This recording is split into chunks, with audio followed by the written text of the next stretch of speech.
in open session of Committee of the Whole for Tuesday, November 19th, 2024.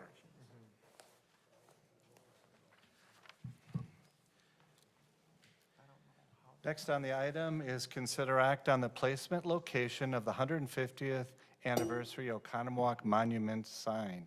Christy Weber, you leading us off? I sure am. Great, thank you. Unless Bob wanted to say anything this evening? Just in the 2024 budget, we had budgeted, if you remember, we brought tourism initiatives. One of them was to put an iconic sign or monument sign somewhere in the downtown.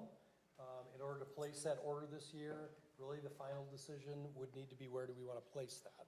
So Christie's been working with the sign company as it relates to that, so we could place that order by the end of the year, and that could be installed as part of our sesquicentennial celebration next year. Oh, you've been practicing, nice. And the goal of the sign is really to be interactive. It's not just one that you look at, it's the one that you're a part of and you take photos of as you grow and embrace this community, and to interact with is the overall aspect of it. So we've been working with the sign company, and Appleton Sign is very well noted. We have worked with this actual sign design. It's kind of what we've been going on, and we had them place it and scaled to the appropriate locations. So this is one of the locations we're talking about. So this is off of, I'll bring an overall aerial map up at the end, but this is over by the boat launch.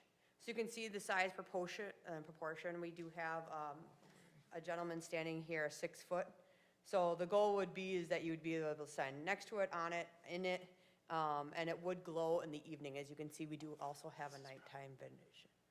So the key for the placement really for us is what you see through the O. The goal is not to block the view, but the goal is to complement it.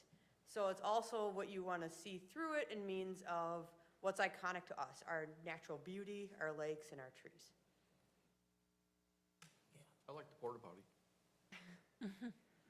A new option that we really wanted to look for as an alternative is this is over off of the Isthmus. As you can see, you are now on North Lake Road, and you are facing east. This particular location we did pick due to the fact it does have some wider depth, so that when you do take a photo and you're not stepping back, you're not actually on North Lake Road. So we had it sized accordingly. We would have to relocate one small sign. This could also act as a new seating location for those who utilize this for fishing.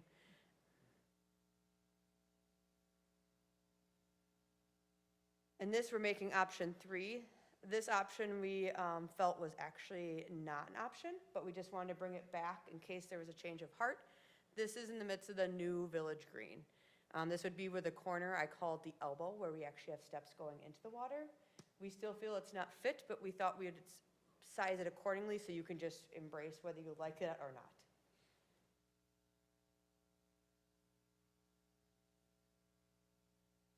So again, we really would like your input. This is not a small decision, and we feel it's a valuable decision, and we'd like to have your discussion and thoughts about it.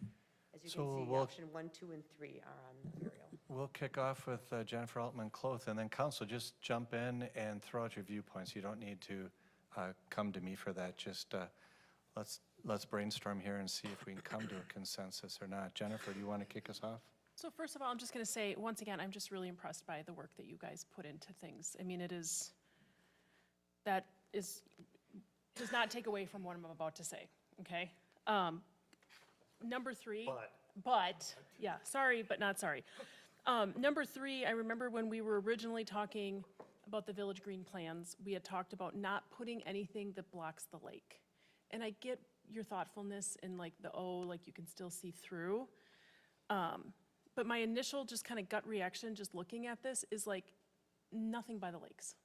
Like it just seems a little out of place. But again, I get your vision, and you've obviously have spent a lot of time wrapping your brain around this, and we just got our packages on Thursday and kind of looked at it, but yeah, I'm just a hard no for anything by the lake. Do you have any other suggestions? Because we're open. I mean, if it really came down to it, I mean, your option one, I think, is probably the best if you're going to put something by the lake. Again, I don't like it, but if I had to pick like the lesser of the three evils. And I know that this is probably not gonna go anywhere, but I know you've talked about doing something to like the entrance of the city, like the 67, 94 corridor area, like something like this over there, I think would be fantastic. Perfect. But I know we have some obstacles with the county and things like that. So I recognize that. But to me, that would be the most perfect spot. Great input. And Christie, I love you, you're so amazing, you do so many wonderful things. But I have to agree with Jennifer and not putting it on the lake when I see the size of it compared to, a person. And then to have it be lit up. I live on the lake, I hear from people, we don't want any more lighting on the lake, we don't want any more light pollution on the lake. Even in the winter, when you lit up the ice skating rink, it was not good, as you know. But anyway, I love the sign. I think if I had to pick one of these, if I had to, I would probably say 3, because we kind of talked about putting something down there. If we do the new boardwalk on the other side, we do it extends into the existing boardwalk, maybe that's, But then the fraction of the size, maybe. and maybe a smaller size, yeah. If I had to pick one of these, I would say 3 or maybe 2. But I like the idea that, you're taking the fishermen into consideration, because I know a lot of people sit and fish on that number 2 location. Anyway, just some thoughts. Other, Guys, I like it out of the options 2 the best. Oh, I'm sorry. I did like option 2 the best, but the sizing of it, I don't want anything to do with 3, because we're talking about Village Green, and I think right now we don't want to, hamstring ourselves there. Maybe the money should best be saved for whatever we want to do there, because I think in some of the plans we showed some type of artwork or something there in that corner, and maybe that is best saved for that. I know we wanted to put something out for the sesquicentennial, but our motto is life comes naturally here, and putting up a 7-8 foot tall sculpture on the lake just doesn't seem very natural to me. Versus when you look at the beach area, they've got that little art piece there, the sail thing. For some reason, that seems less obtrusive. It's not lit up. It's just kind of. Not right down by the It's water. not right on the lake. It's right on the road, and it kind of frames the lake versus these. The other thing with location 1, this is just me thinking out loud, a lot of people sit there for fireworks. And you're gonna have a ton of people that won't be able to see the fireworks in that spot. They just won't be able to sit there and hang out there and And see it's the by the porta fireworks. potty thing. That is where the Rosick family sometimes sit, or we sneak behind the church and hide out back there, pretend we're church members. now we know. Yeah, go ahead, Kevin. Anybody, just jump in. Yeah, sorry, Christie. It's a nice looking plan, but Yeah, Christie, I have to agree with Jennifer. I'd like to see something maybe on each end of the city, like over by 67 over there, and then maybe going towards Exonia over there. It's kind of like a welcome, hey, welcome to the city type of a deal. So I have to. Yeah, I would agree with Kevin, and just basically the comments that were made. I love the idea for the anniversary next year, but I think an entryway, location would be best. 1667, an entryway to the city. I'm not really crazy about these locations for a lot of the things that were already mentioned, the size. The Village Green, we've got a lot going on there now. I don't think that would work, but yeah, something in the entryway, 16, 67, something, bring people into town and see that right away. Well, and going back to the Village Green conversation, the side of the Roots building or et cetera, I know we talked about putting some sort of seating and then doing something to kind of fancy that up.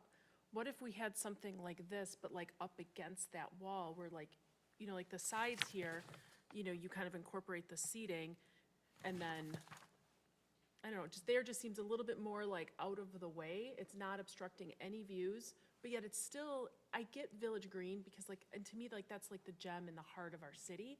So something like this there makes sense, just not by the lake, but I don't know, I'm just kind of thinking out loud, like something up against that wall. Yeah, we already started conversations with that property owner, what they would see, like what they're interested in, so they are aware. I'm not sure where the city, they're comfortable with, lack of better terms, what the potential is on that side elevation. Yeah, okay. Especially working on the architecture. Especially what? Working on the architecture. So like a couple of the windows are blocked already for their kitchen. And where could we utilize best, nice little facelift? So we've started conversations with them. So that is a very interesting take on placement, though. Yeah, I it's- challenged them with a mural on the side of their building when I saw them, like something that'd be more photogenic. But this isn't a bad idea, because then it would be in the center of, everything that we're doing, and a great photo op for people, like, get their pictures taken by the big O, but not blocking things on the lake. Wow, everybody's agreeing with me tonight and they love my idea. I'm just gonna go home. Well, I sound like we have entryway That's a good idea, ideas Jennifer. While you're ahead. Are somewhat in the That's a good hopper, idea. in the brainstorming factor. It sounds like we also have, So Chris, I didn't hear anything from you. He What are agrees your with me. thoughts? I immediately looked at it and said no to 1, no to 3, and out of the only ones would be 2 is okay, but I agree, I just don't like any of the 3 options. And everyone said it, so why repeat it until I was told I had to repeat it? I got concerns with number 2, just based on, I mean, like a lot of people do fish there and utilize that shoreline piece there, and I see there's still a little space to kind of sneak through there, but it does kind of pressure you, thinking about younger kids sneaking through there and falling off or whatever, so that's my concern with number 2, guys. But it seems like we're all in consensus. One thing I am hearing is that possibly something like this, coming into the entrance into Oconomowoc off of 67, that would be something you guys would entertain? Oh, Yes, absolutely. And there are 2 different ways to do it. One, you can do it on the median, which is really hard to do because of the DOT. The other is to get an easement off the side of the road where it would be welcome to, Oconomowoc and something along those lines. So that is one potential option, but I would challenge all of you, if you think of a good location, these are nice for people to take photos. It pops, it looks nice for the community. And hats off to you, Christy, and you, Bob. Outstanding job. You guys worked really hard to get it to this point. Please don't be real disappointed. We're working on this all together. So. Well, and I think the Village Green is, I've heard from a couple people too, is there an option there? A way to work it into this major revamp that we envision eventually, Yep. so. Well, what about also by Olympia? I mean, we've got a lot of area there where we can kind A of. lot of area, I don't know where though, but Well, we can put Olympia's it on supposed to- top there's- of the hill and it goes in a circle. Well, no, but Why not? Olympia, well, Olympia's not? supposed to have, they're supposed to put in their roundabout there an art piece of some kind. And potentially we could work with them on that. Yeah, that's almost done. Oh, is it? It is Okay. almost done. Oh, it is, Yeah. okay. So, okay, well, thank you very much. Christy, do you have any other Absolutely. comments? No, I Is there anything like else my new we can direction, give and you? my goal is I don't want you just to be okay. It's that we're not an okay community. We are one that we go, yes, this is what like the wow effect of it. So I appreciate your energy with it, and I don't want just, we'll settle for this either. That's not how we are. So we just know that it wasn't on us to make the decision, so we appreciate your energy and your time and your comments. Sounds like I have some more conversation to do, but thank you. Thank you. Okay. Thank you. Thank you very much. Yeah. The other thing, what I'll probably do is want to carry over the money from this from Oh, 24 yeah. to 25. Oh. If we still want to do something in 2025. Fair? Fair. Yes, That's the logistics side. I'm the designer side. So, it's fair, but you can't spend the money unless these guys approve. All right, thank you very much. I'd like to entertain a motion to adjourn. So moved? Second? All in favor? Aye. Opposed? Thank you, everyone. We will start at 7:30 sharp for our Common Council meeting. Thank you.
to the City of Oconomowoc Common Council meeting for Tuesday, November 19th, 2024. Has appropriate meeting notification been made? Yes, Your Honor, it has. We will all please rise. Mr. Herzog, would you please lead us in the Pledge of Allegiance?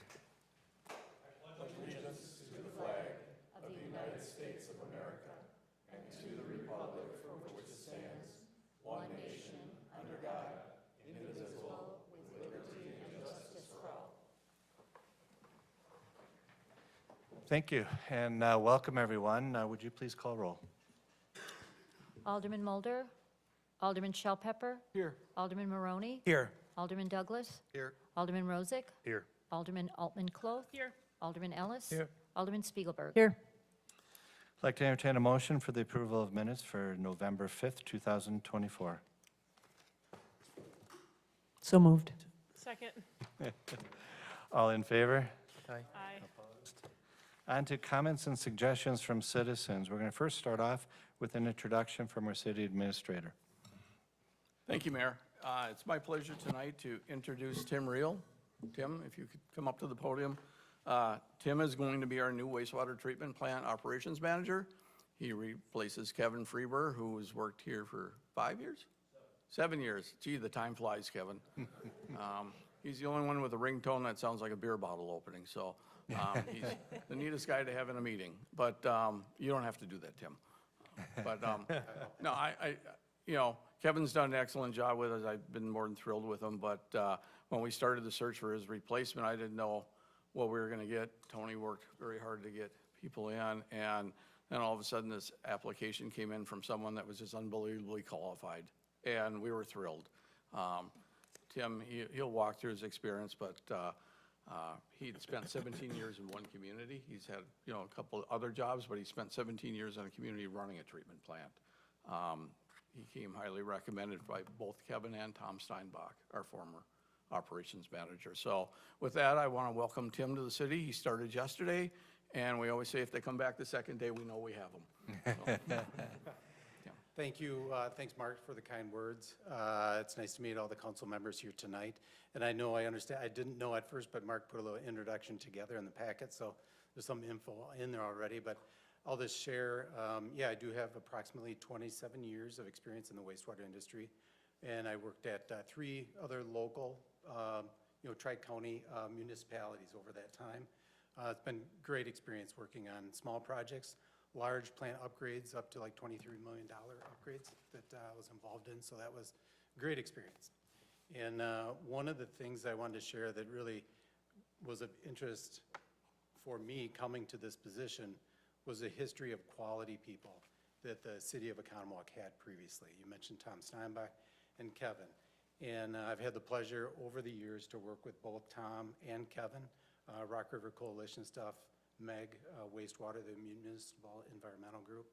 So it's been really good getting to know those gentlemen, but it really spoke to the quality of people that Oconomowoc attracted. So that really attracted me here.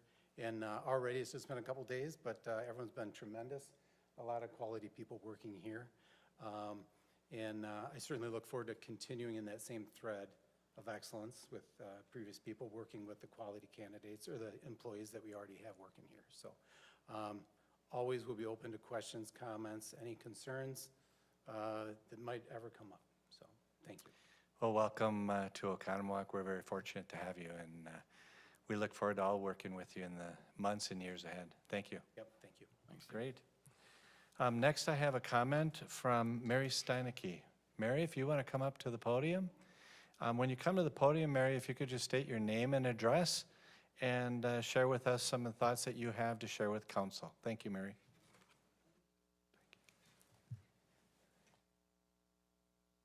This is regarding the accessory dwelling unit that you may all live in someday. We are very conscious in Oconomowoc of the excellent housing that we all enjoy. I have 55 years of showing houses, knowing pretty much what the makeup is of everything about real estate. But right now we have 11, I think maybe 10 tax-paying households in Oconomowoc. And many of them are householders, much like all of you have been and like we are.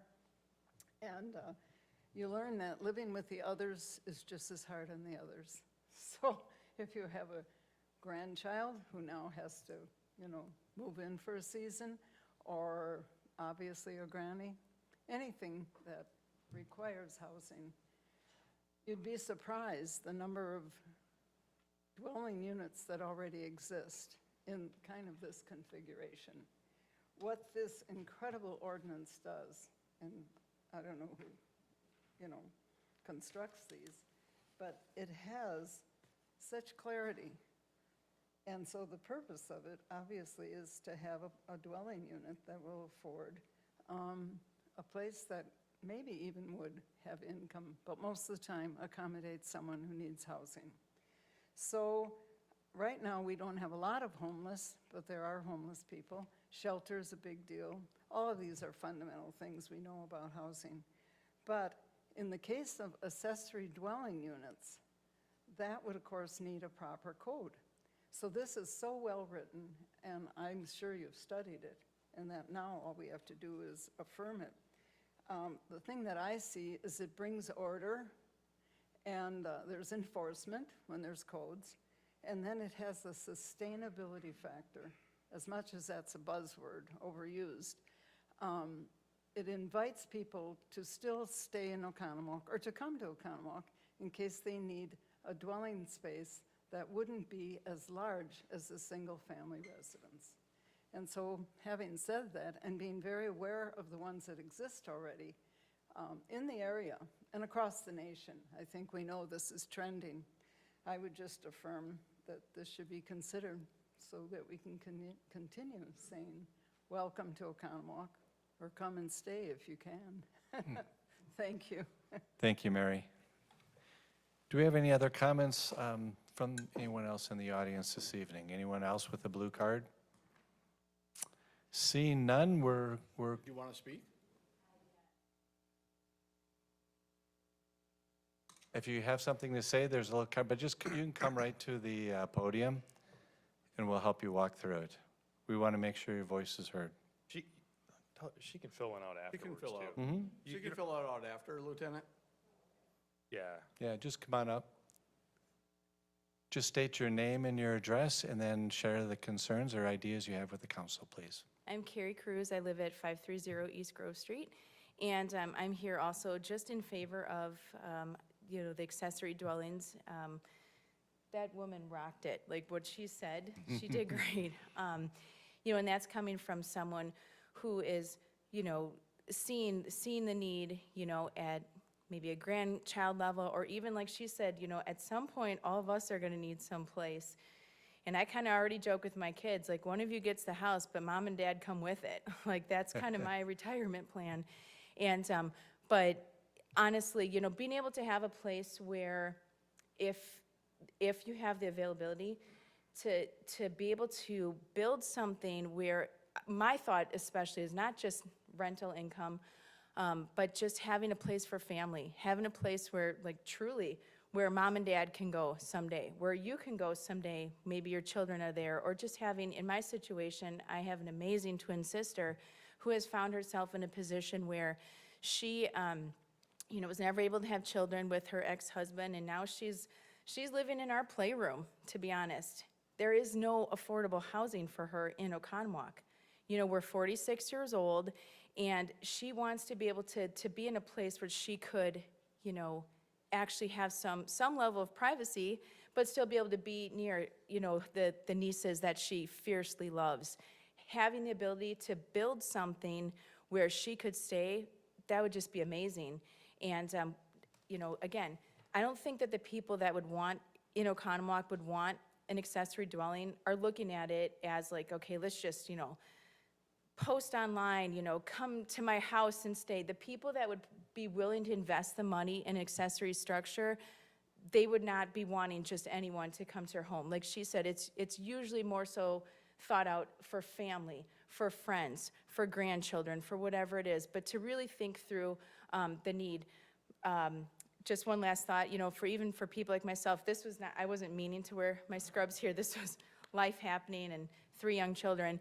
And, but, you know, the cost of daycare alone, if people were to use it for supplementary income, my husband and I spent, just on part-time daycare in the last, 8 years, $90,000. Just on part-time, barely making ends meet just for daycare.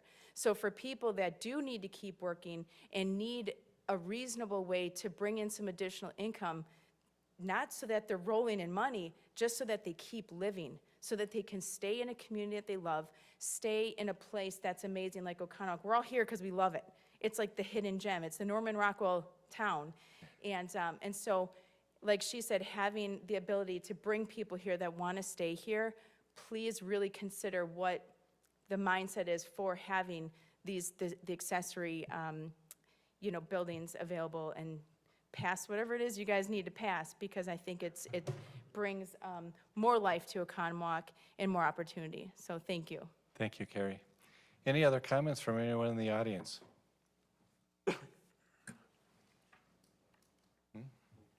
Yep.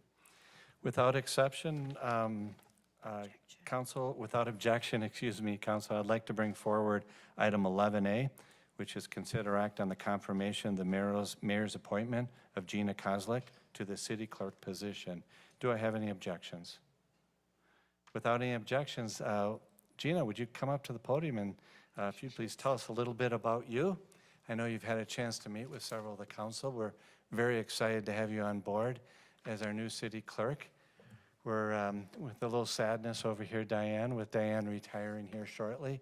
But what a wonderful opportunity for you and for us. So, Gina. Yes, I'm very excited. Thank you, Mayor.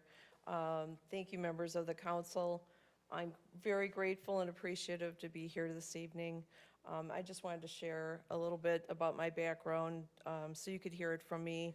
I'm originally from Milwaukee in the West Dallas area, where I went to MATC, and I earned my paralegal associate degree, where I started my career working full-time at a law firm as a legal secretary. I moved then into the paralegal field, working for Milwaukee County and child support enforcement, and later at the DA's office. I went on to complete my bachelor's degree at Carroll University with a communication major and a business minor. After my husband and I made a move to our current home in Lake Country area and had our kids off to school, I took a position with the Waukesha City Attorney's Office. I left the city briefly to work at Waukesha Courts, but I returned to the city of Waukesha when the position opened up in the clerk's office due to a retirement. And that's where I spent the majority of my career for 15 years. I started at the clerk's office as a deputy, and I was later appointed to serve as the clerk treasurer. Most recently, I had the opportunity to fill an interim city administrator seat at City of Waukesha. That experience inspired me to leave the city to try a more administrative role with the village. At Dousman, I gained a few more hats and many more experiences, all of which I'm grateful for. But the position change has given me the chance to reflect on what might be a better fit for me professionally and personally. And that's what brings me here to you tonight. I really have missed the larger role of clerk, being able to work with residents, business owners, staff, and other departments. I hold all the relevant certifications for clerk experience, and I'm qualified to perform all the statutory duties of clerk, including administrating elections and training poll staff. I've worked to streamline processes in the clerk's office with new technologies, and I enjoy exploring opportunities for improvement. I'm excited at the possibility of joining this great, vibrant city. Oconomowoc has so much to offer with food, outdoor events, and so much charm. I'm looking forward to being a part of it. With the appointment tonight, I will work hard to make it a seamless transition. I know that I'm going to be fulfilling the shoes of a highly regarded, committed, and professional clerk. Congratulations to you, Diane, on your upcoming retirement. And I'm happy to answer any questions. So I'd like to open it up to council. I know you've had a chance to meet and talk with Gina. Do you have any questions or comments you'd like to make publicly before we go to vote? Alderman Spiegelberg. Congratulations, but I just want to say, the mayor's letting you off easy and early tonight. This might be the only night that you'll get that, though. Thank you, I enjoy that. I am Alder- very used to being on the other side, so this is a different spot for me. Alderman Rozak. Thanks, Gina, for coming in. I had a chance to interview you. The interview went very well. So for the public watching, the mayor gave us all an opportunity before the appointment tonight in confirmation to meet with you, to sit down with you, or to ask any questions. And you were very open, I thought, in the interview and answered all my questions. We can be a little bit of a high-maintenance council, though, so be ready for that. Now's your chance. Thanks for the warning. Oh, okay. It's all good. I welcome you here, and I wish you the best and hope you do a good job here for the city. I don't have a button to mute you guys. Yeah. I was about ready to mute you. Any other comments from the aldermen? I think that's a big testament to you, Gina. I'd like to entertain a motion, please. So moved. Second.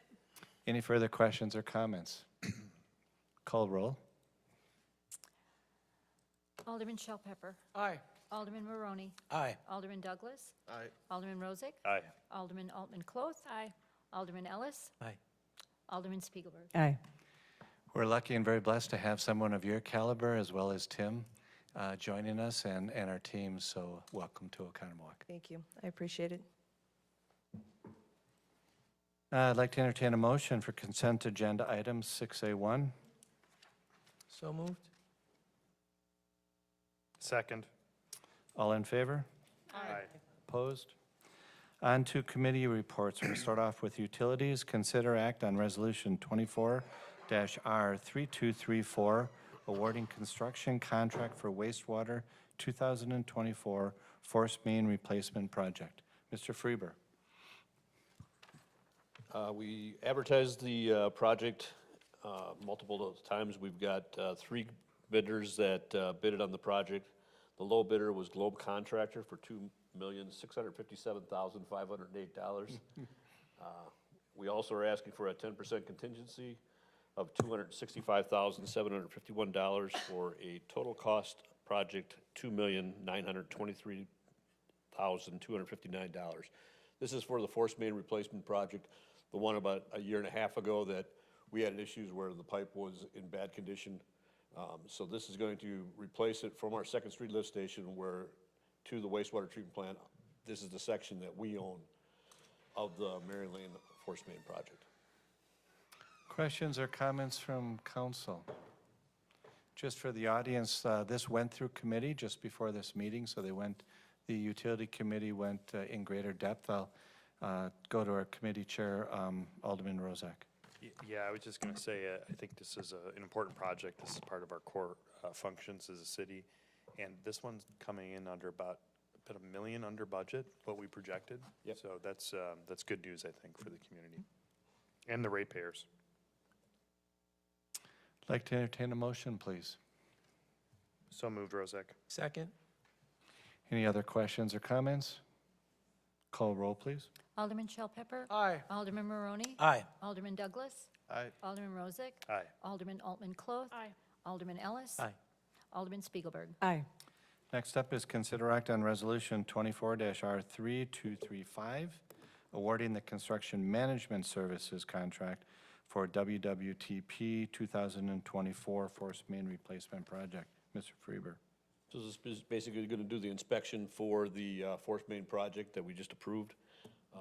We put out the request for proposals. We received 9 proposals back.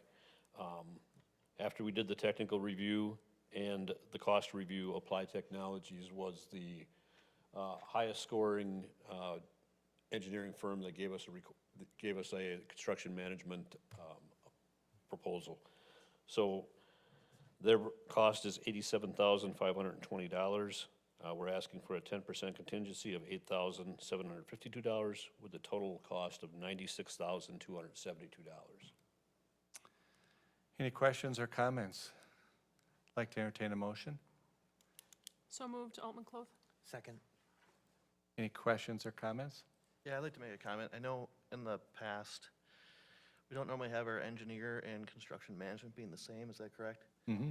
I personally like to see us use the number 2 ranking of Batterman. I mean, they are cheaper, and the technical points are 1.5 less, where normally Applied Technologies wouldn't be able to bid on this general, so they would have been our number 1. So I'd like to consider us to look at Batterman instead of Applied Technologies. We have a motion and a second. Any other comments or any changes or amendments to the original motion? So we have a motion and a Yeah. second to actually, To accept the original recommendation from, the original. original okay. Yep, recommendation. we skipped that. Yep. So with that on the floor, I'd like to entertain a motion, please. Wait, No, we haven't. I'm a bit I mean, confused. I'd like to entertain a vote, please. Call Excuse me. roll. Well, can I Wait. just, can I speak, Mhm. can I just speak to the comment? I think Sure. Alderman Douglas has got a point there. I know that we had discussed this in utility a little bit about going with applied. That's not typically what we do. Their points are awfully close. Batterman is not, I don't think we've ever had any experience with them before, and on such a large project, I think the discussion that happened, at least in utilities, was, you know, this is a $2.5 million project. Do we want to go with someone new who actually still didn't score as high as the other company did on the quality points? So it's not, they're ultimately they're second in points, but their quality score is still significantly lower. So that's why I think I'm going to vote for it. I think Douglas makes an excellent point on it. I typically, again, don't like to see that when we can avoid it, but in this instance, I'm probably okay with it. But thanks for the comment, though, Chris. Yes, and for the community, those comments were brought up in committee, and point well taken. So we have a motion and a second. Any further comments? Call roll, please. Alderman Shell Pepper. Aye. Alderman Maroney. Aye. Alderman Douglas. Nay? Alderman Rozak. Aye. Alderman Altman Cloth. Aye. Alderman Ellis. Nay. Alderman Spiegelberg. Aye. On to our next item, consider act on resolution 24-R3236, authorizing the issuance and sale of up to $9,027,678 water system revenue bonds, series 2024, and providing for other details and covenants with respect hereto. Ms. Sullivan Murray. Thank That was you. a mouthful. So we've been working on this well project for quite a while now, going through the plans, the designs, the bidding process. We've recently accepted a contract. Work is starting on the well right now. So the last piece is to approve the bonding for this. So we've been working with the State Department of Natural Resources. We have applied for and been accepted for a low-interest loan for the well project. Like the mayor said, it's just over $9 million, $9,027,000. The interest rate will be 2.2% for 20 years. So, you know, in comparison, if we didn't get the low-interest loan, the state rate right now is 4.5%. So on a $9 million project, that's a lot of money that, you know, we can save. So tonight, I'm looking for approval to authorize the bonds. The difference in these bonds from what we normally do is this is a reimbursement bond. So we're not taking in $9 million. We will submit reimbursement paperwork as the project moves along. So if for some reason it comes in less than $9,027,000, the actual amount is what we'll be borrowing. So approval of the bond document, resolution, and authorizing signing the financial assistance agreement with the state. Infrastructure is expensive. Yes, it is. It is. I'd like to entertain a motion. Rozak, so moved as presented. Second. Any further questions or comments? Call roll, please. Alderman Shell Pepper. Aye. Alderman Maroney. Aye. Alderman Douglas. Aye. Alderman Rozak. Aye. Alderman Altman Cloth. Aye. Excuse me. I didn't. Did I? Said aye. Oh, I'm sorry, I didn't hear you. I was clearing my throat. Alderman Ellis. Aye. Alderman Spiegelberg. Aye. On to Plan Commission item, consider act on the extraterritorial certified survey map that combines two existing lots into one parcel located at W359 North 5744 and W359 North 5760 Brown Street, Town of Oconomowoc. Mr. Gallo. Thank you, Mr. Mayor, Council. We did receive a certified survey map that's located in the town of Oconomowoc. You see the addresses on the screen, which was mentioned. The location map shows the areas highlighted in blue as well as the property just to the north of that one. Usually a certified survey map divides property. In this case, we're combining lots. It falls within our extraterritorial review area because the city is directly across the street. So currently, there's 2 buildings on these sites, and the owner is here. They'd like to combine it to do some improvements to the property. Together, they equal 1 acre in size. Some of the things that I looked at right away was I noticed there's a driveway to the south that is a joint driveway that serves 2 different properties, as well as there's a driveway on the north that serves the property further north, as well as this one. It's on a county trunk highway. Those are things to keep in mind. There's a building here and a building here, and they're going to be expanding the current animal hospital clinic on the property. So I mentioned a couple things. When the access, I noticed there was a easement on here, but no easement for the north one. And then I also noticed a 50-foot right-of-way. The Waukesha County and the town reviewed this, and they said they would like an additional 5 foot of dedication along Brown Street. And then I suggested that it would be a good time to get an access easement due to this northern one is serving both properties. So guess what? They did do that. Here's the 5 foot of dedication. This is the updated certified survey map to meet the official map. And then they are putting on here a 30 by 130 common driveway easement. It's going to be by a separate document. So those are the things that the Plan Commission discussed. They recommended this to the Common Council with a recommendation to approve the certified survey map. The applicant is here if there's any questions. Council would like to leave it open for any questions for Mr. Gallo or for Dr. Hallett, who's in the audience. To put it in perspective, they have a thriving small animal veterinary practice. Right next door is going to be an urgent care, eventually emergency care facility for dogs or for small animals. Being that that's the field that I grew up in, it's a huge need in our community. I'm just adding this, not that it affects this CSM, but it's really going to be a great addition to the community and much needed. If you want to have an emergency for your dog and cat, you have to travel quite a distance and you may not get in. So we're looking forward to that to our community as this eventually moves forward. So I'd like to open it up for any discussions for anybody. It's on this CSM. Hearing none, I'd like to entertain a motion. So moved, Ellis. Second, Altman Cloth. Any further questions or comments? Call roll, please. Alderman Shell Pepper. Aye. Alderman Maroney. Aye. Alderman Douglas. Aye. Alderman Rozak. Aye. Alderman Altman Cloth. Aye. Alderman Ellis. Aye. Alderman Spiegelberg. Aye.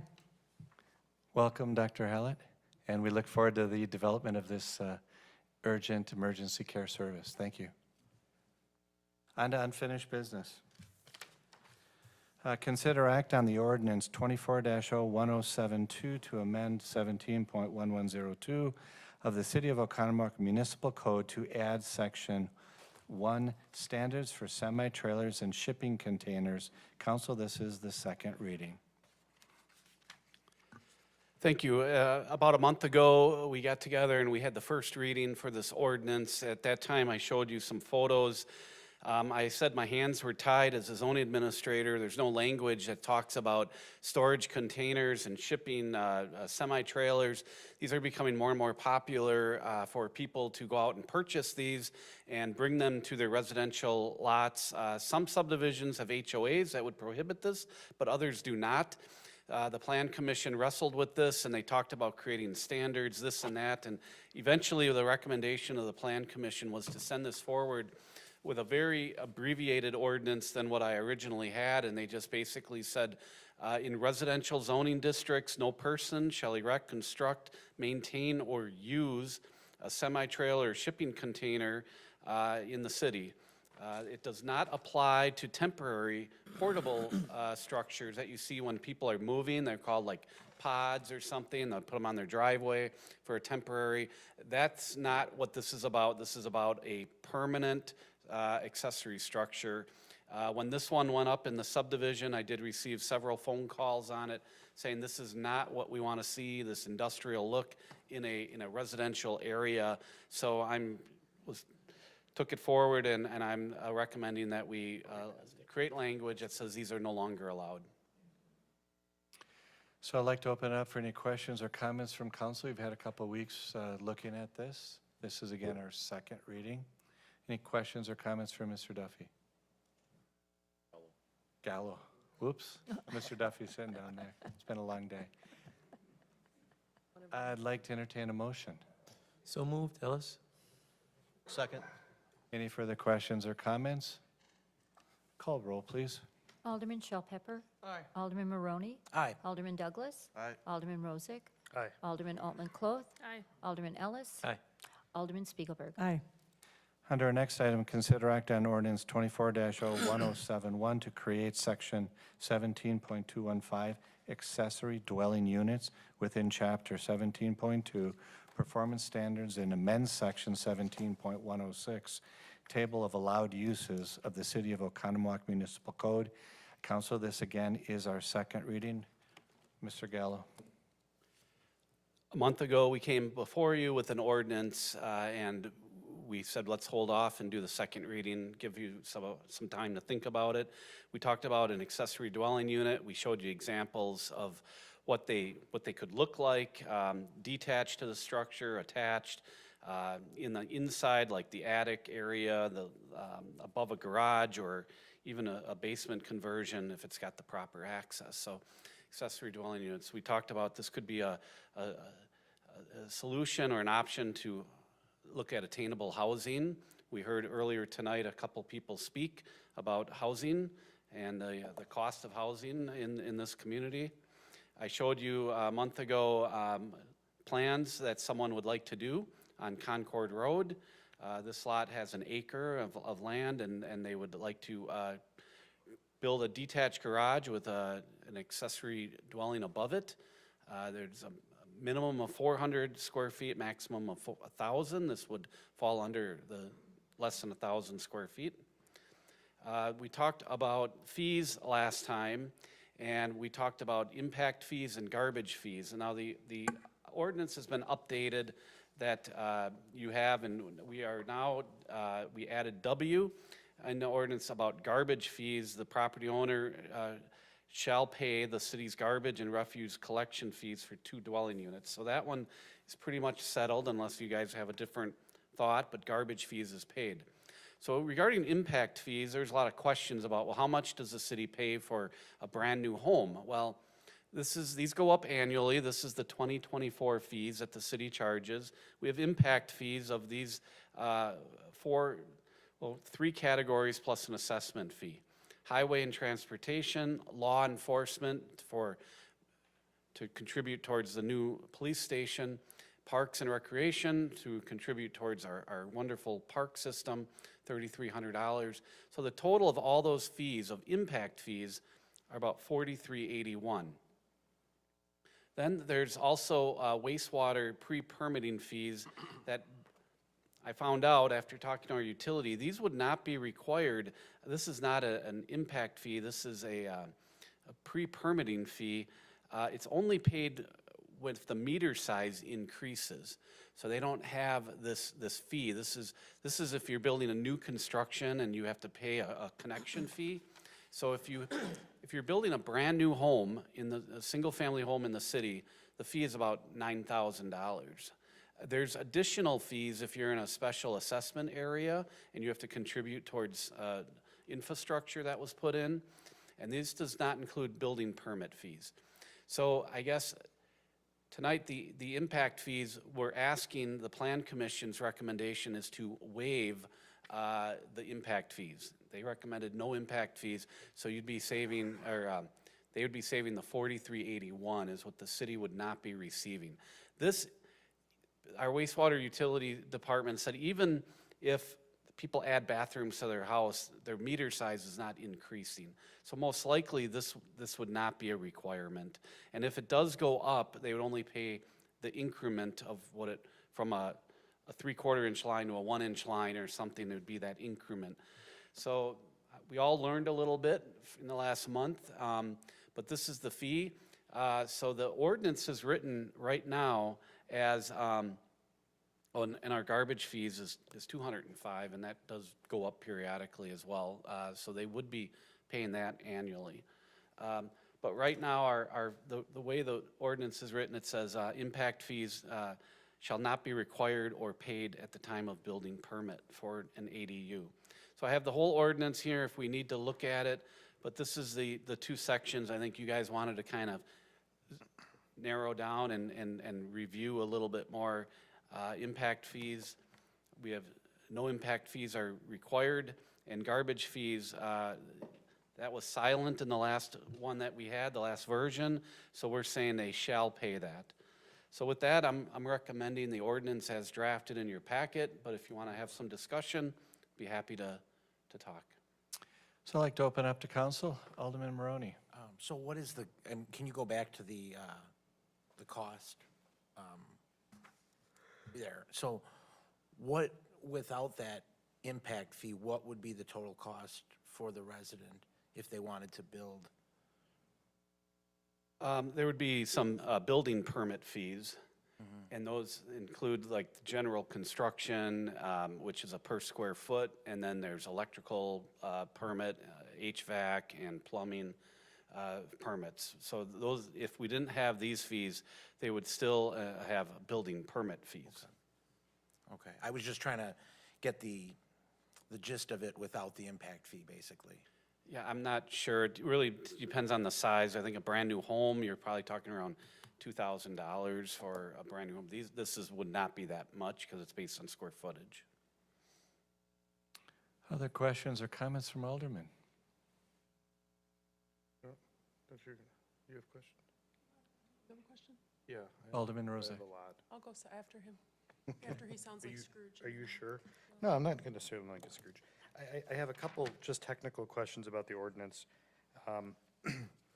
We have 3D, the maximum gross floor area is 1,000 square feet, but later on, or the footprint, but then later on we say the ADU shall not be less than 400 square feet. So the way I read that is if you've got a skinny house and you put another level on and it's not at least 400 square feet, it's only 350, they can't build it, right?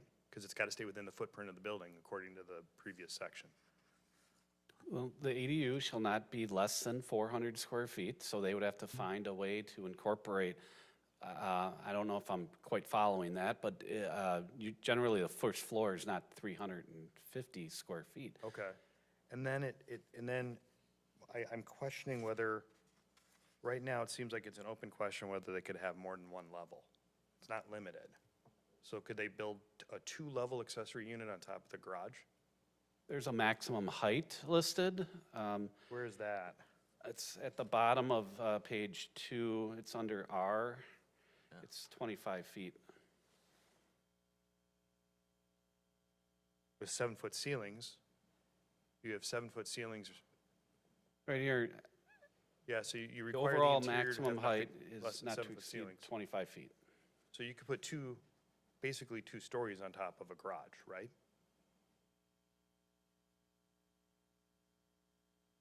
Yes. I mean, if your minimum is 7-foot interior ceilings, even with 2 I feet. suppose, but the overall height would still not to exceed 25 feet. We didn't want these to dwarf a home on a property, which the maximum height is 35 feet. When if you think a peak and different things like that, that's going to encompass quite a bit, much more than the 7 foot. of the Well, living maybe. space, What I think unless we- it's a flat roof. Right, what I don't want to see is like Frankenstein buildings with a single-car garage with a 2-story ADU on top of it. I think we should add a section, you can keep in the 25-foot maximum, but I think we should add a section to 3D2 that says only one level. I don't think we want to open the door to having multi-level ADUs put on top of a garage. I think it would turn into Frankensteinville. in my opinion. I don't think anyone's gonna do that. The cost of that would be pretty high, I think, to do a two-level ADU, but I think that's probably a good idea. That way it's clear. Yeah, and I think that section you're referring to, it says, when a dwelling has a sloped ceiling, at least 50% of the required floor area of the room shall have a ceiling height of at least 7 feet, and no portion of the required floor area shall have a ceiling of less than 5 feet tall. So Correct, those are for yeah. sloped areas, so that middle level would not have any sloped areas. That would have to be the standard height.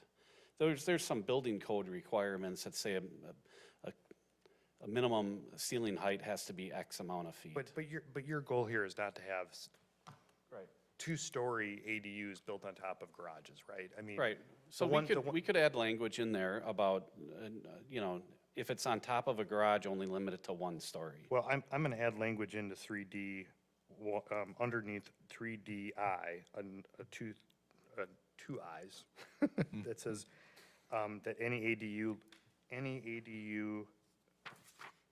shall not exceed 1 livable level, or 1 livable, I don't know how you wanna say that, what would Well, make you could sense have there? part of the garage used, though, so you have to be careful with that. Just say single level. So Yeah. if you just say single level, what's happens if they take half of the garage and the upstairs to fit into their footprint? I'm just being the devil's advocate. I think you'd be best in saying not to exceed 25 feet, but not to exceed a story over the top of a garage. Well, do we want 2 more levels added to a house too, above a garage, if it's, do you want backyards with 2-story buildings now in it as well? Is that what we're looking to do? They're just questions that jump to my, you know, Right, to my this mind. is something that could go in a backyard. This is a garage with a second story, so this is a 2-story structure. This is under the 25 feet. Yeah, I don't know, I don't care how we skin this cat, I don't think we want multiple levels above garages. I don't think we want 2-level ADUs, that's not what, as an example, what was shown here. Why don't we have Jason work on that language? But the goal would be not to have a living space, a second living space above that garage. Yeah, like So there's just one. essentially 2 apartments Yep. above a garage. I think you're going to be stuck that way anyway when you start to put in peaks in and getting to 25 feet. So I think it's going to be limited anyway. But let's make sure it's clear, Jason. Yeah, yeah, I mean, Council, you guys good with that? Yeah, I agree with that. Chaz, you guys, okay. I mean, it makes sense if we can get the language correct. I apologize, if I would, I was not thinking about this until I read this again as you were talking about this issue. I've got other stuff written down, but this is new. And also, I think we should add a section B, I don't know if it's gonna become W then. We said that we're not gonna charge the utility fees unless they're required, but we don't have anything in here that says that. So I think what we should add is any necessary utility fees will be determined by the city utility department. Underneath, or, you know, either around the garbage fees or below the impact fees.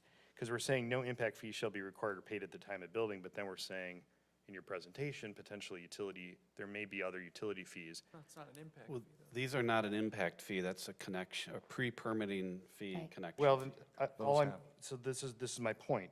The language I wrote was any necessary utility fees will be determined by the city utility department as a separate line item in the Sure, ordinance. that's So it's very fine. clear that, Then That's don't you have to outline building fees as well? Building permit fees, because those are also, I mean, yeah, I mean, we could add that in too.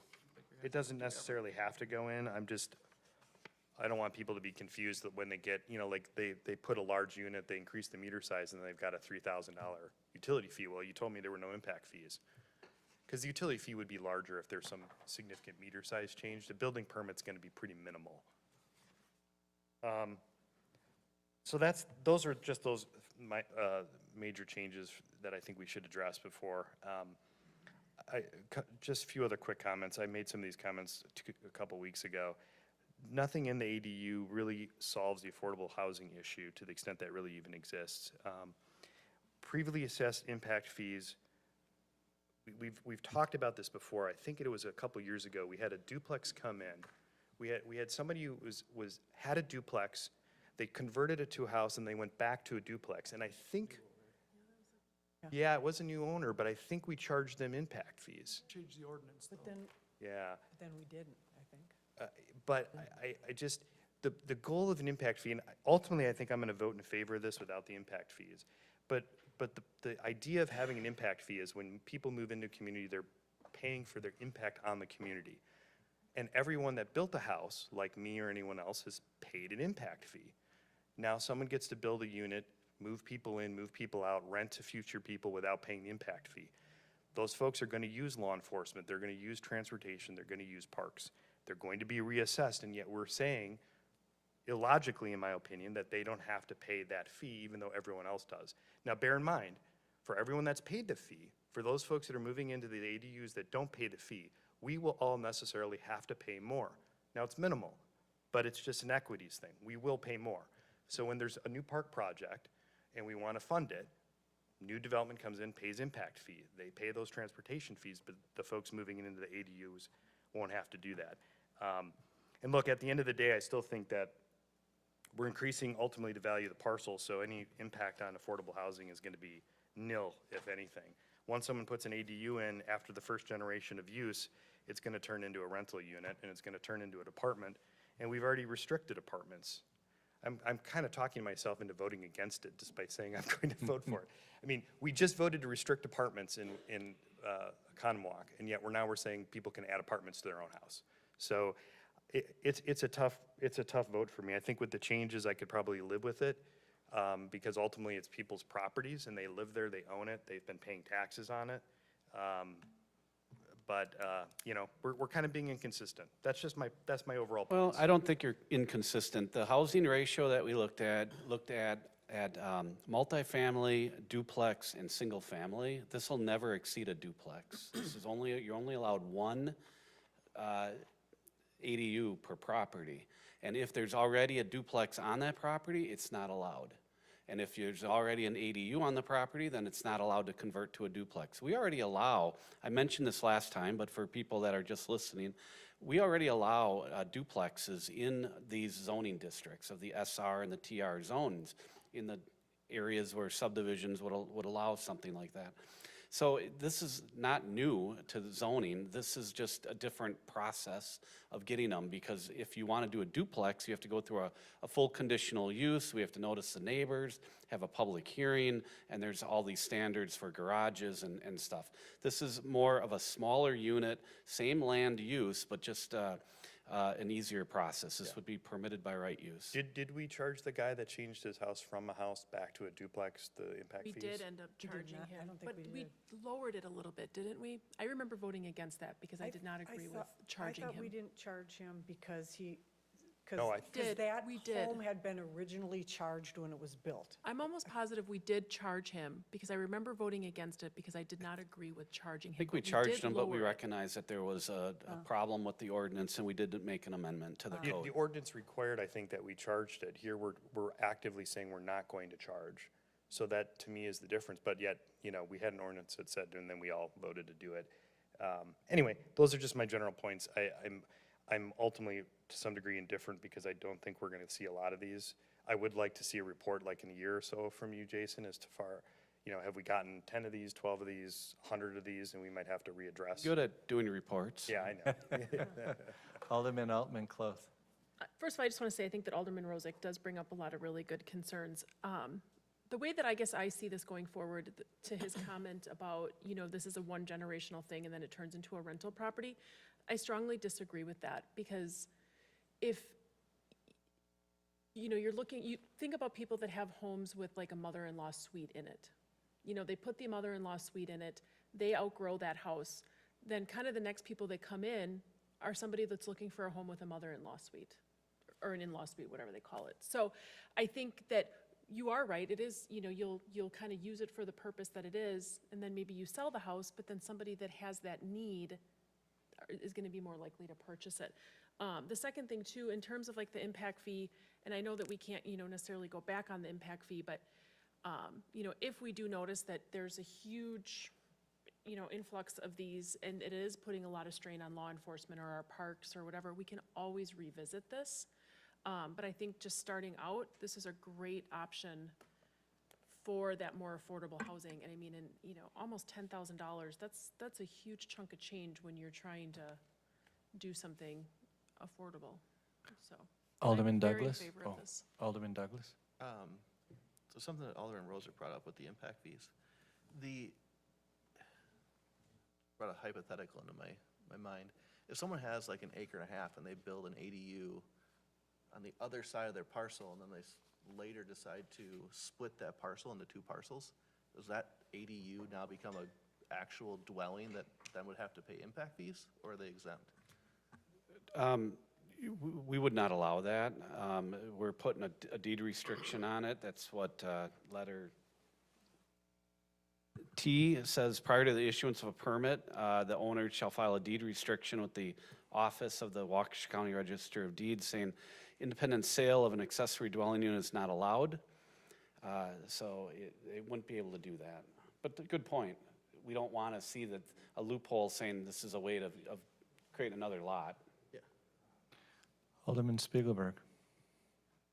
Comments on the impact fees are really awesome because we're not charging impact fees, but they will be having an impact on our community. And like Alderman Rozak said, safety, whatever it is. Do we have any indication that other communities who have approved one of these ordinances do charge the impact fees? I'm sorry, I did not look into that, so I don't know. This project started with an intern this summer, and it kind of carried over. She did all the initial research on that, and then I kind of took over. So I don't know, but I could look into that and let you know. Yeah, I'd be interested in that. And then, can HOAs, no, yes? They can restrict them, they're restricted in my. Okay, Yeah. that, I thought so. And that was my next question. Okay. Alderman Shellpepper? We have a short-term rental ordinance, right? Didn't we pass one of those in the last couple of years? Yes, we And do. so are those going to apply to these accessory dwelling units? I mean, how would the verb VRBO or Airbnb apply to these? Right, anything that's rented less than 30 days is a short-term rental, and they would have to comply then. Anything greater than 30 days would be a full rental, and that's how you don't have to pay room tax and all that if it's more than 30 days. Yeah, I'm not necessarily, I mean, if intrinsically opposed to the impact fee. I mean, I can kind of see both sides of it. I think I argued against the impact fee last time. I'm willing to go either way on it if we want to put it up to a motion, but I can see both sides of it. Other comments or questions? I'll make one quick question. I like Alderman Altman-Close comment is, let's see how this goes. Let's beg and not do the impact fees at this stage. In the spirit of, for example, what the two folks came and spoke to us today. And then if this goes through and we start to see it changing and we do see an impact, that's important. Also, Jason, if you can add this to our assessments as we start looking at all of our different housing units so that we do continue to track it like we're tracking all the other ones, because I think that would be beneficial to council. So I'd like to entertain a motion, please. So moved, Altman Cloth. What's your motion? Oh, a motion, sorry. Motion to approve it as presented. I thought we were adding in some language Oh, about you're the right. level. Go for it. I thought we were just going to table this for tonight, was my impression. Because we were going to add the language in? That is up to you guys. You guys are driving this, not me. So if someone wants to make a motion, they can make a motion at this time. There were a couple comments Alderman Rozak said that he thought would be inclusive. I thought they were good ideas. I think we can move forward on it if you'd like. We can tweak any of the language and the communication directly with staff. I have notes written down of two items.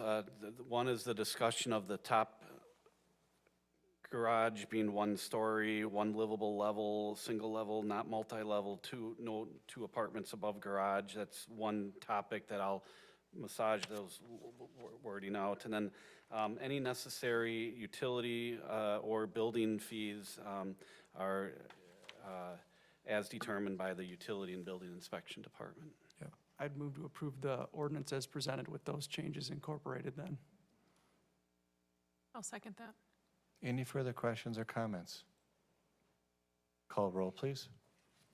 Alderman Shell Pepper. Aye. Alderman Maroney. Aye. Alderman Douglas. Aye. Alderman Rozak. Aye. Alderman Altman Cloth. Aye. Alderman Ellis. Aye. Alderman Spiegelberg. Aye. On to some new business. Consider act on the developers agreement for Prairie Creek Ridge Edition 10. Mr. Herzog. Thank you, Mayor. Yeah, this is a very familiar development that we've been privileged in working with our developer here is with us today. And the Prairie Creek subdivision, Prairie Creek Ridge subdivision, this is Phase 10, which is going to be the piece that most commonly seen from Highway K. And just to bring you up to date with some of the project, we've discussed the need and kind of the desire as this development has been built from the south to the north, to allow for the construction traffic and everything to now enter from Highway K. And I think he's agreed to that, he's acknowledged that, and recently also shared that with council that signs have been placed inside the subdivision so that majority of this construction traffic can now come from the north, hopefully relieving some of the stress off of the neighborhood and kind of improve that situation internally there. So what we're looking at is very similar to the previous phases. This is the continuation with the road system and water main sewer system, electric, and 44 different single-family home sites. That's just beyond, just north of what would be considered Phase 8, a little bit of 9, but that would be the very north end of it. If there's any other questions, I'll be happy, or if Mr. Bickler needs to answer anything. Any comments or questions from council for Mr. Herzog? We also have the applicant here. If you have further questions, we can bring the applicant up. I'd like to entertain a motion, please. So moved. Second. Any further discussions or comments? Call roll, please. Alderman Shell Pepper. Aye. Alderman Maroney. Aye. Alderman Douglas. Aye. Alderman Rozak. Aye. Alderman Altman Cloth. Aye. Alderman Ellis. Aye. Alderman Spiegelberg. Aye. Just want to thank the developer for getting and moving that traffic flow. I think that's going to help a lot. So thank you very much. On to our next item, consider act on the approval of the developers agreement for Arrowwood Phase 4. Thank you. Yep. Again, this is another continued phasing project, opposite end of the city.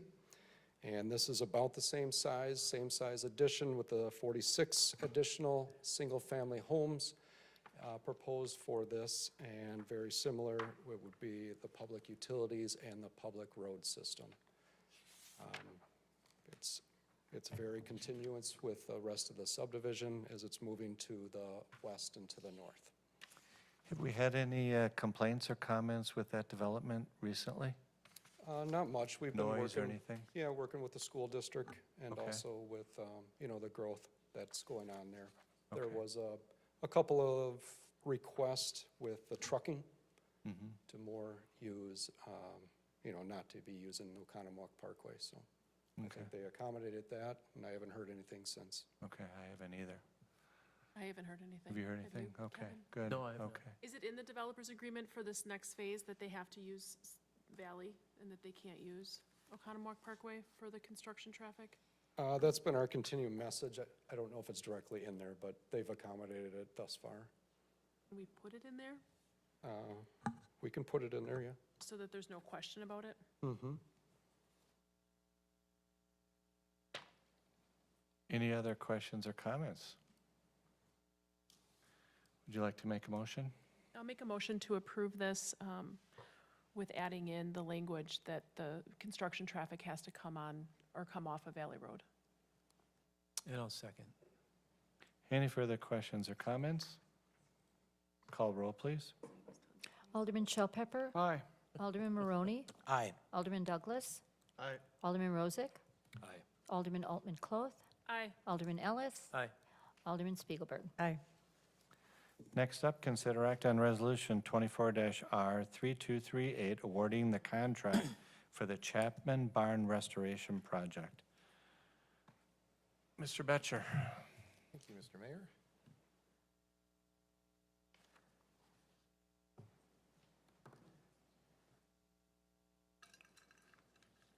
Oh, thanks. So yeah, before you tonight is a resolution authorizing the restoration of Chapman Barn project.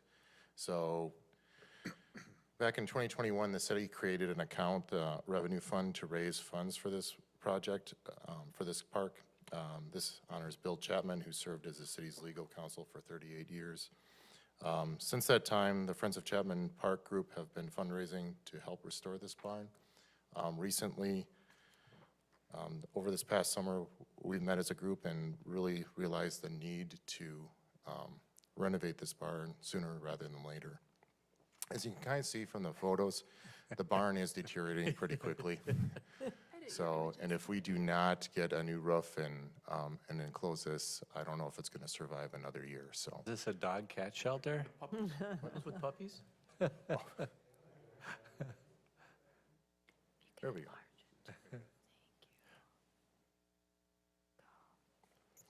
So yeah, I'm here tonight. The fund currently is at $24,502.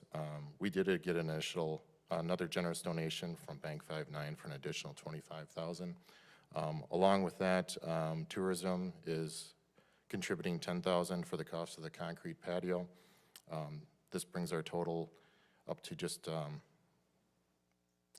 close to the amount we need, but we're still about $17,813 short. So what I'm asking tonight is to approve a resolution that would approve a transfer from the tourism of $10,000 and then also an additional $17,813 from general fund balance reserve to award this project. Budget amendment?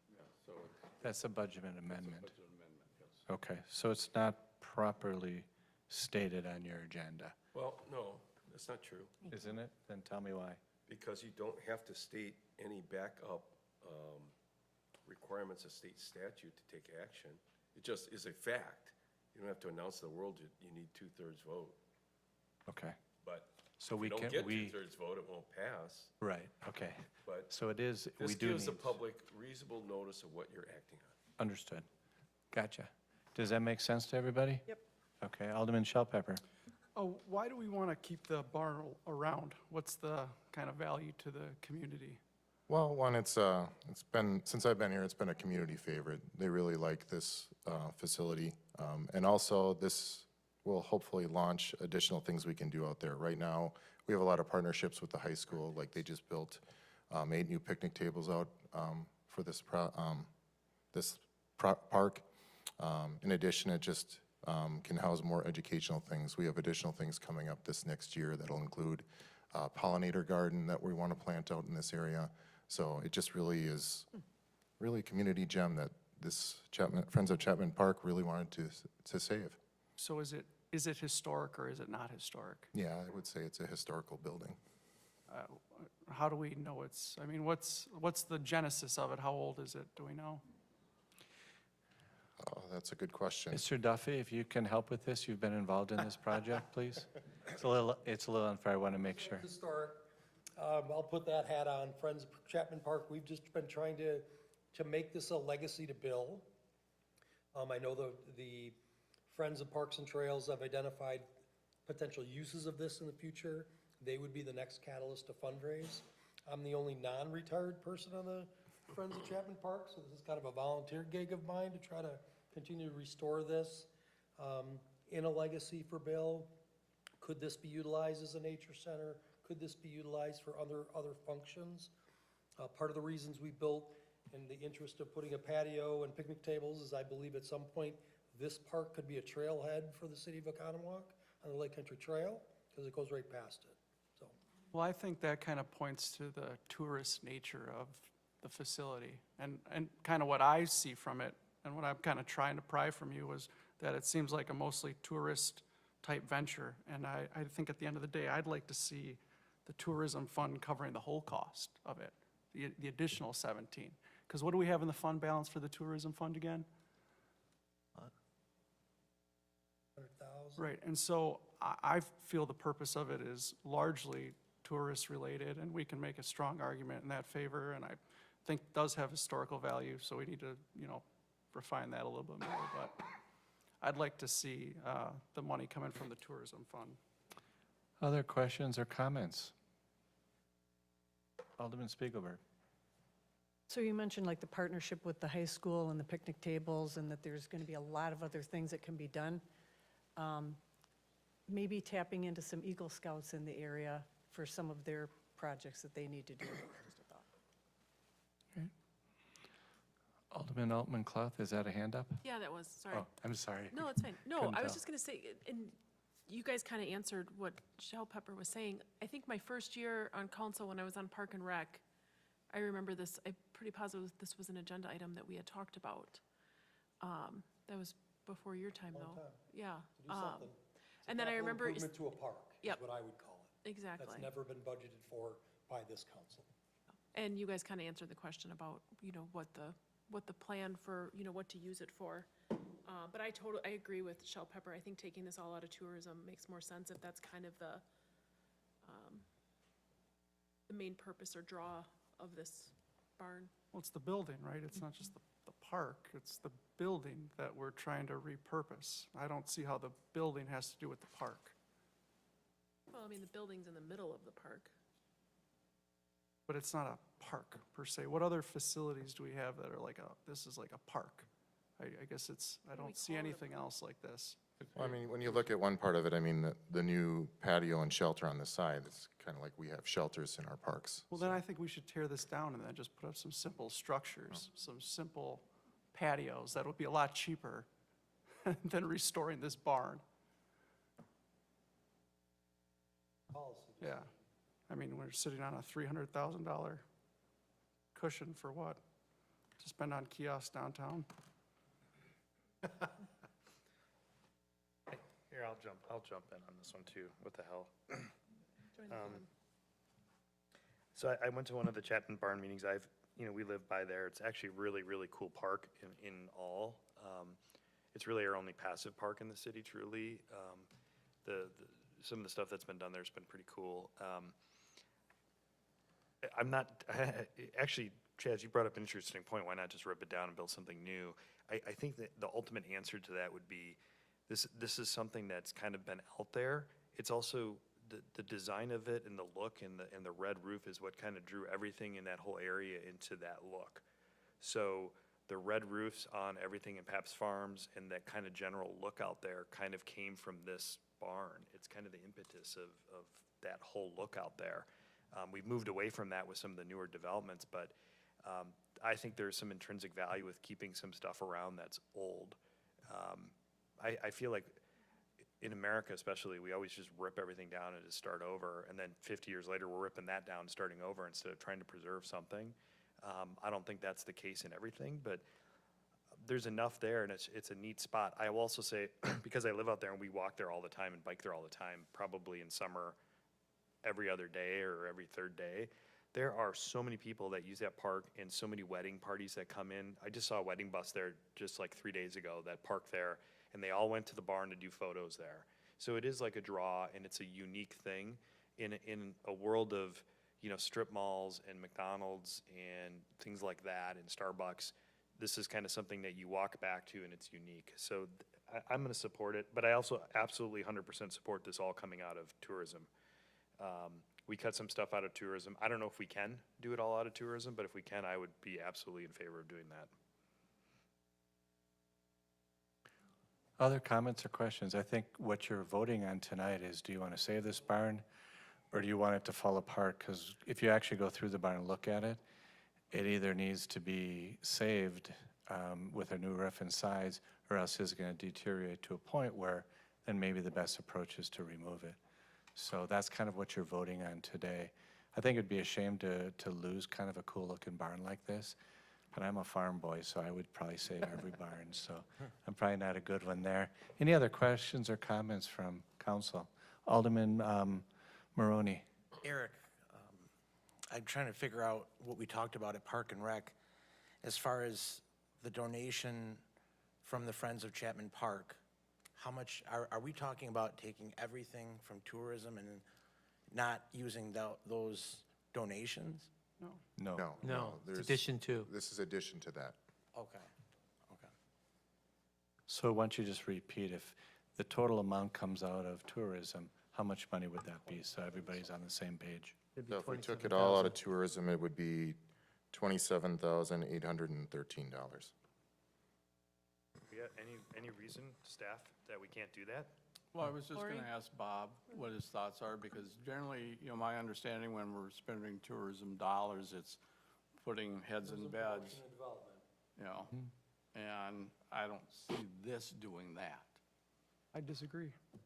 And that's fine, I'm just putting out where we would view it from financing standpoint. So wait, say that one more time, Mark, I missed you, I'm sorry. Generally, I've always looked at, when we're spending tourism dollars, that it's somehow bringing people into the community and spending nights in hotels where a lot of those funds come from. We just And- talked about wedding parties. Pardon? We just talked about wedding parties, coming to use it, to utilize it. Trailhead. That's not putting heads in beds, which generates the revenue. The argument would be if we're creating a trailhead for. How do the kiosks country put head trail, in it could be beds? How do kiosks put heads in beds? Informing a resident or visitors of what's going on in this community. Okay. So I think at the end of the day, this can be argued both ways. And it really comes down to council, what is your policy and where do you want to spend the money, if you want to spend the money? I think it'd be a travesty if we didn't move forward with this in some fashion. I think that it's something that'd be good for the community. And I think it'll be used by residents. I think it'll be used from a tourism standpoint. I think it's going to be a blend. What that blend is going to be, I don't know. Alderman Ellis. I believe it should be restored, and I think the money should come out of tourism. I think it's a draw. I think I was just sitting here prior to you saying the weddings, I was saying to myself, yeah, that'd be a pretty cool place for people to just take photos, probably even have the wedding inside if that were even possible. Not yet. Doesn't have power. Well, no, well, not yet, but I'm saying, Paying for power, too expensive. I'm just saying. Same with sewer and water. So I think at the end of the day, it should be restored, and I think it should come out of the tourism dollars. Think of all Alderman the people that are Douglas. going to stay at the local hotels for their weddings so that they can take pictures at this barn. I mean, there's your heads in beds. Yeah. I think you can easily argue both ways. Alderman Douglas, he had his hand up. I guess it just confuses me that we're going to say that we can't use tourism dollars, 'cause it's not putting heads in beds, but we're going to use $10,000 of tourism to do it. It is or it isn't. Like, it's either zero or all. Like, how can we say 10,000 okay, but 13,000 isn't? Well, that's your policy decision, so you just have to decide how much. Great point, Chris. I'll go ahead and make a motion to approve the resolution with the $27,813 coming from the tourism fund. I'll second that. We have a second. Any other further comments or questions? Call roll, please. Alderman Shell Pepper. Aye. Alderman Maroney.